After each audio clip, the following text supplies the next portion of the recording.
ನನ್ನ ಇನ್ನೊಂದು ಲಾಗಿಗೆ ಸ್ವಾಗತ.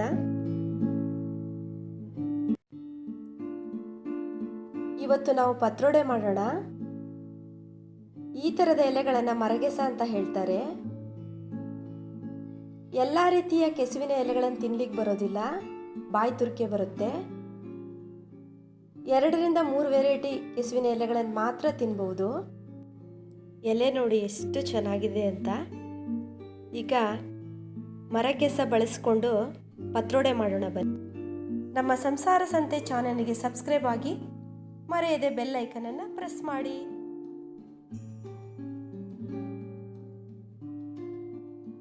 ಒಣಮೆಣಸು 10 ರಿಂದ 15, ಕೊತ್ತಂಬರಿ ಕಾಳು 3 ಸ್ಪೂನು, ಮೆಂತೆ 2 ಸ್ಪೂನು, ಜೀರಿಗೆ 2 ಸ್ಪೂನು, ಮೆಣಸಿನಕಾಳು 1 ಸ್ಪೂನು, ಅಜ್ವಾನ ಅರ್ಧ ಸ್ಪೂನು, ಹಾಗೆಯೇ ಅರಿಶಿನ ಪುಡಿ ಸ್ಮಾಲ್ ಸ್ಪೂನಲ್ಲಿ 1 ಸ್ಪೂನು, ಆಮೇಲೆ ಉದ್ದಿನಬೇಳೆ 1 ಸ್ಪೂನು, ಇಂಗು 1-2 ಚಿಟಿಕೆ, ಆಮೇಲೆ ತೊಗರಿಬೇಳೆ 1 ಬೌಲು. ಜಾಸ್ತಿನೂ ತೊಗೋಬೋದು, ಬೇಕಾದರೆ ಸ್ವಲ್ಪ ಜಾಸ್ತಿ ತೊಗೋಬೋದು. 1 ಪಾವ್ ಅಕ್ಕಿ ತೊಗೊಂಡಿದ್ದೀನಿ. ಎಲೆಗೆ ತಕ್ಕಂಗೆ ನಾವು ಎಷ್ಟು ಅಕ್ಕಿ ಬೇಕು, ಎಷ್ಟು ತೊಗರಿಬೇಳೆ ಬೇಕು ಅನ್ನೋದು ತೊಗೋಬೇಕಾಗತ್ತೆ. ಈಗ ನಾನು ಅಮ್ಮನ ಮನೆಗೆ ಬಂದಿದ್ದೀನಿ. ನಾನು ಅಮ್ಮ ಹೇಗೆ ಮಾತಾಡ್ಕೊತ ಪತ್ರೊಡೆ ಮಾಡ್ತೀವಿ ನೋಡಿ. ಟೇಸ್ಟ್ ಇದೆ. ವರ್ಷಕ್ಕೊಂದ್ಸರಿ ತಿನ್ಬೇಕಂತಿದ್ದು. ಹೌದಾ? ಇದು ತೊಳೆದು ಕ್ಲೀನ್ ಮಾಡಿ ಇಟ್ಕೊಂಡಿದ್ದೀನಿ ನಾನೀಗ. ಎಲ್ಲ ಹುಡ್ಕೋದೊಂದೇ ಮೆಣಸಿನಕಾಯಿ ನೋಡಿ ನಮ್ಮಮ್ಮನ ಯಾವುದೇ ಸ್ಪೂನ್ ಬಳಸದೆ ಮೆಣಸಿನ್ಕಾಯಿ ಹೇಗೆ ಕೈಲಿ ಹುರಿತಿದ್ದಾರೆ ಅಂತ. ಅಡುಗೆ ಮಾಡಿ ಮಾಡಿ ತುಂಬ ಅಭ್ಯಾಸ ಆಗಿರುತ್ತೆ ಅವ್ರಿಗೆ, ಅದಕ್ಕೆ ಹಾಗೆ ಮಾಡ್ತಾರೆ. ಕಾಲದಲ್ಲಿ ಮರಗೆಸ ತುಂಬಾ ಸಿಗ್ತಿತ್ತಲ್ಲ, ಇವಾಗ ಸಿಗಲ್ಲ. ಇವಾಗ ಕಾಡಲ್ಲೆಲ್ಲ ಇದೆ. ಹೌದಾ? ಕಾಡಲ್ಲಿ ಹೋಗ್ಬೇಕು. ಕಾಡಲ್ಲಿ ತರದಿದ್ದು ಊರಲ್ಲ ಇರೋದಲ್ಲ ಇದು. ಹೌದಾ? ಕಾಡಲ್ಲಿ ಮಳೆಗಾಲ ಬರಬೇಕು. ಮಳೆಗಾಲದಲ್ಲಿ ಟೈಮಲ್ಲೆಲ್ಲ ಸಿಗಲ್ಲ ಇದು. ಸರಿ ಸರಿ. ಬರ್ಲಿಕ್ಕೆ ಅಂತ ಇರುತ್ತೆ. ಅದ್ರೊಳಗೆ ಹುಟ್ಟಿ ಬರೋದಿದು. ಮೆಣಸಿನಕಾಯಿ ಕೊತ್ತಂಬರಿ ಹಾಕ್ತೀವಿ.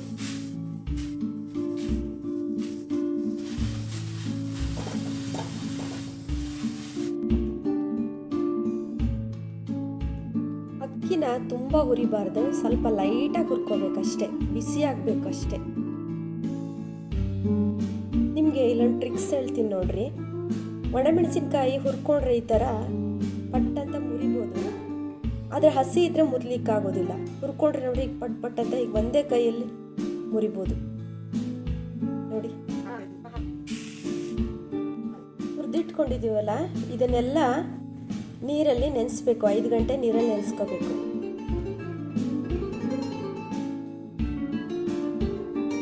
ಆಮೇಲೆ ಸ್ವಲ್ಪ ಹುಣಸೆಹಣ್ಣು ಹಾಕಿ ರುಬ್ಕೋಬೇಕು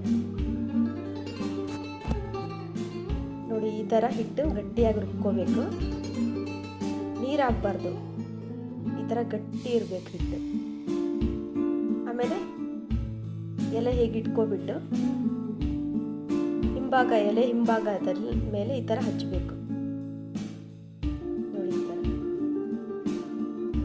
ಬಿಡುವಾಗ ಹಚ್ಚಬೇಕು ಈ ಥರ. ಮತ್ತೆ ಇನ್ನೊಂದು ಎಲೆ ಇಟ್ಕೊಂಡು ಮತ್ತೆ ಅದ್ರ ಮೇಲೆ ಇಟ್ಕೊಂಡ್ಬಿಟ್ಟು ಈ ಥರ ಹಚ್ಚೋದು ನೋಡಿ. ಈ ಥರ ಎಲ್ಲ ಫೋಲ್ಡ್ ಮಾಡೋದು, ಮತ್ತೆ ಹಚ್ಚಬೇಕು ಇದನ್ನು. ಈ ಥರ ರೌಂಡ್ ಫೋಲ್ಡ್ ಮಾಡಬೇಕು.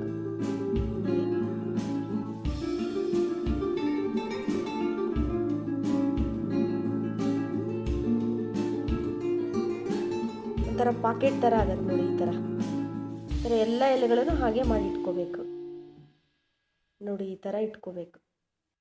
ಆಮೇಲೆ ಕುಕ್ಕರ್ನಲ್ಲಿ ಸ್ಟೀಮರಲ್ಲಿ ಇಟ್ಬಿಟ್ಟು 5 ವಿಷಲ್ ಬರೋವರೆಗೂ ಬೇಯಿಸ್ಕೋಬೇಕು ನೋಡಿ. ಎಷ್ಟು ಚೆನ್ನಾಗಿ ಬೆಂದಿದೆ ಅಂತ. ಈ ಥರ ಬೇಯಬೇಕದು.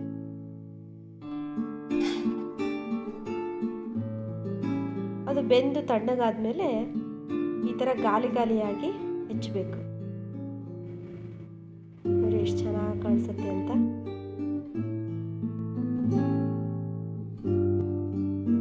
ಈ ಥರ ಹಂಚಿನ ಮೇಲೆ ಎಣ್ಣೆ ಹಚ್ಚಿಬಿಟ್ಟು, ಕೊಬ್ಬರಿ ಎಣ್ಣೆನಾರು ಉಪಯೋಗಿಸ್ಬೋದು, ಇನ್ನೂ ಟೇಸ್ಟ್ ಆಗುತ್ತೆ.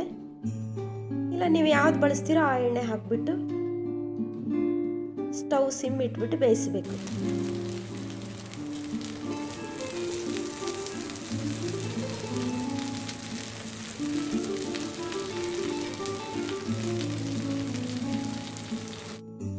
ನಿಧಾನವಾಗಿ ಬೇಯಿಸ್ಬೇಕು. ಮಗ್ಚಿ ಹಾಕ್ಬೇಕು ಈ ಥರ.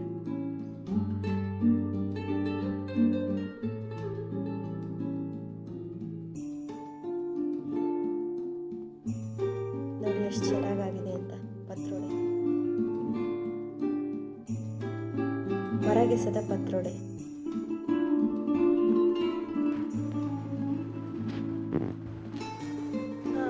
ಪತ್ರೊಡೆ ಅಂತೂ ಆಯಿತು.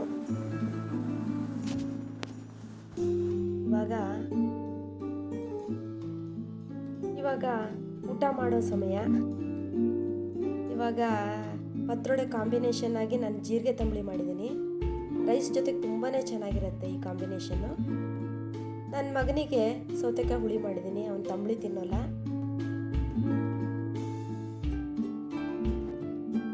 ಸಂಜೆ ಆಯಿತು. ಸಂಜೆ ಶೇಂಗಾ ಬೀಜ ಬೇಯಿಸಿದ್ದೆ.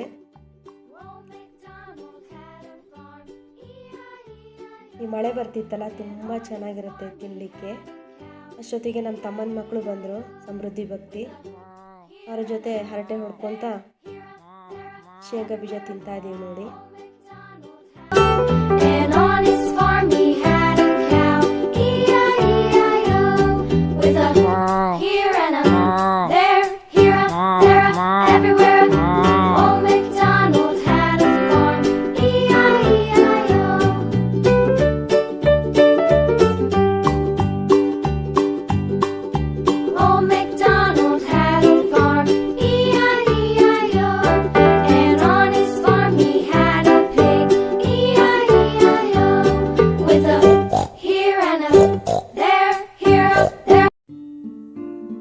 ಸಂಜೆ ನಮ್ಮ ಮನೆ ಹತ್ರ ಇರೋ ಗಣಪತಿ ದೇವಸ್ಥಾನಕ್ಕೆ ಹೋಗಿದ್ದೆ. ತುಂಬ ಚೆನ್ನಾಗಿದೆ ದೇವಸ್ಥಾನ. ನಾವು ಯಾವಾಗಲೂ ಈ ದೇವಸ್ಥಾನಕ್ಕೆ ಹೋಗ್ತಾನೆ ಇರ್ತೀವಿ. ನೋಡಿ ಇವಾಗ ಮಂಗಳಾರತಿ ಆಗ್ತಾ ಇದೆ.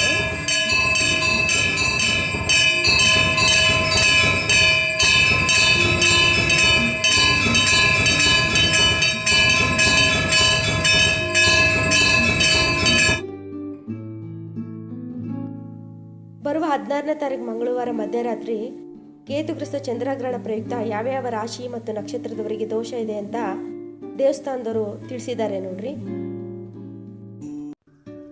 ಸಂಜೆ 7:30 ಆಯಿತು. ಮಳೆ ಬೇರೆ ಜೋರು ಬರ್ತಾ ಇದೆ ಹೊರಗಡೆ. ಅವರು ತಮ್ಮ ಫೇಸ್ ವಾಶ್ ಮಾಡಲಿಕ್ಕೆ ಕಡಲೆ ಹಿಟ್ಟು ಯೂಸ್ ಮಾಡ್ಕೊತಾರೆ ತಾನೆ. ಅದೇ ರೀತಿ ನಾವು ಪೂರಿ ಮಾಡಿದಾಗ ಯಾವುದಾದ್ರು ಕಡಲೆಕಾಳಿನ ಐಟಮ್ಸ್ ಮಾಡಿಕೊಂಡ್ರೆ ನಮ್ಮ ಹೊಟ್ಟೆಲಿ ಆಯಿಲ್ ಕಂಟೆಂಟ್ಸ್ ಉಳಿಯೋದೇ ಇಲ್ಲ. ಪೂರಿ ತಿಂದ್ವಲ್ಲಪ್ಪ ಅಂತ ಭಯ ಪಡೋದೇ ಬೇಡ. ನೋಡಿ ನಮ್ಮ ಪೂರಿ ಆಯಿತು, ಸಾಗು ಆಯಿತು.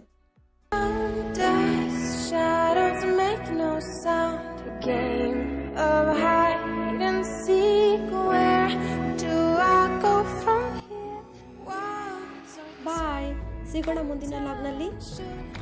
ನಮ್ಮ ಚಾನೆಲ್ನ ಸಬ್ಸ್ಕ್ರೈಬ್ ಮಾಡಿ, ಪಕ್ಕದಲ್ಲಿರುವ ಬೆಲ್ ಐಕನ್ನ ಮರೆಯದೇ ಪ್ರೆಸ್ ಮಾಡಿ.